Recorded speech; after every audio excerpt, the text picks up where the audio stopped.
जालना जिल्ह्यातील वाटूर आणि आजूबाजूच्या परिसरात आज संध्याकाळच्या सुमारास मुसळधार पावसाने अचानक आणि दमदार हजेरी लावली। दिवसभर जिल्ह्यात हवामानाचा मोठा लपंडाव पाहायला मिळत होता।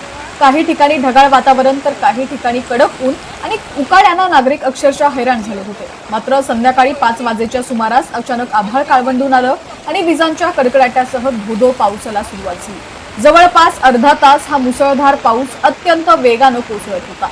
संध्याकाळची वेळ असल्यानं वाटोरच्या मुख्य बाजारपेठेत खरेदीसाठी नागरिकांची मोठी गर्दी होती। मात्र पावसाने अचानक रौद्ररूप धारण केल्यानं सर्वांचीच मोठी धांदल उडाली। कुणालाही छत्री किंवा रेनकोट काढण्याची संधीही मिळाली नाही। रस्त्याकडेला बसलेले छोटे व्यावसायिक, फळं आणि भाजी विक्रेते यांची तर प्रचंड तारांबळ उडाली।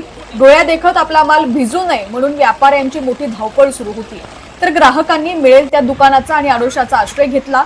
अचानक आलेल्या या पावसामुळे काही काळ संपूर्ण बाजारपेठेतील व्यवहार पूर्णपणे ठप्प झाल्याचं चित्र पाहायला मिळालं। बाजारपेठेत जरी नागरिकांची पळापळ आणि धांदल उडाली असली तरी दुसरीकडे या मुसळधार पावसामुळे बळीराजा मात्र चांगला सुखावलाय। गेल्या काही दिवसांपासून पावसानं दडी मारल्यानं खरीप पिकं धोक्यात आली होती। कडक उन्हामुळे पिकं करपण्याची आणि दुबार पेरणीचं संकट ओढवण्याची मोठी भीती शेतकऱ्यांना सतावत होती। मात्र वाटूर परिसरात झालेल्या या अर्ध्या तासाच्या दमदार पावसामुळे सोयाबीन, कपाशी आणि इतर खरीप पिकांना थेट नवसंजीवनी मिळाली। वरुण राजाच्या या वेळेवर झालेल्या एंट्रीमुळे शेतकऱ्यांमधील चिंतेचे काळे ढग आता दूर झालेले असून सर्वत्र समाधानाचे आणि उत्साहाचं वातावरण पाहायला मिळतंय।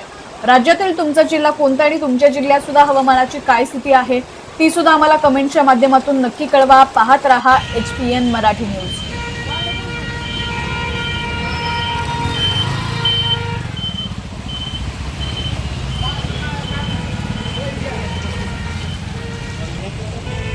बातमी